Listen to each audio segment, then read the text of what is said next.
What is one thing that you think you did not do well at Symphony? Ah, I think building the company in Palo Alto was my biggest mistake. Um, Okay. and I think Palo Alto,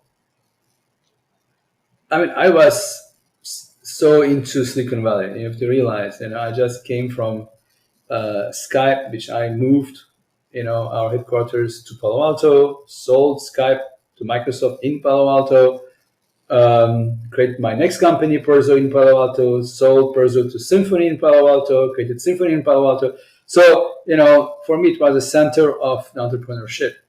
But I hadn't realized the price I was going to pay for that mistake.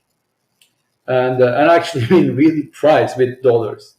The thing is that, I wasn't the only one thinking of Palo Alto in the same way. And lots of great people were thinking about it in the same way.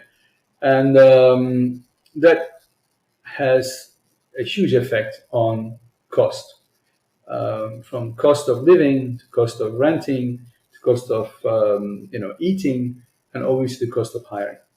And so what would cost me one unit somewhere else would cost me 2 units to begin with, and then 3 units to begin with in Palo Alto. And so on top of that, I lost my team a number of times. Yep. And, I lost my backend team. I lost my mobile team. And I hired a new one. Then I lost it again.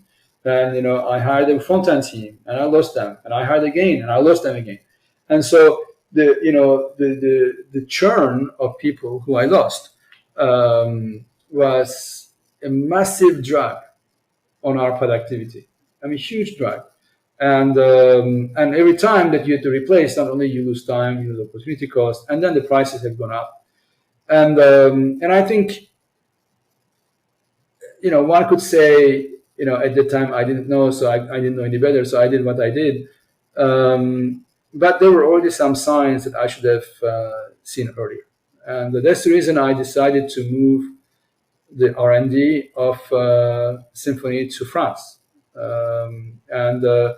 Because I need an alternative. I didn't want to continue to lose my team and impede in our growth. So I think that for me is the biggest mistake that I've made, and that I would do very differently. If I could go back to the early days of Symphony. David, I must say this is the most candid answer we have had on the entire number of episodes. I've shot 10 before this, and this is the most candid answer we have had. It's the truth. That's the way it is. And since you are in this candid mood, let me try to sneak in another one. A year ago, you stepped down as the CEO of Symphony, a little bit more than a year ago. Yeah. So now, what I have seen is there are CEOs who stick around even till the time the companies become irrelevant. So this is a 3-part question because I'm really curious about it. One, at what point did you realize you will need a different CEO? How did you select a different CEO?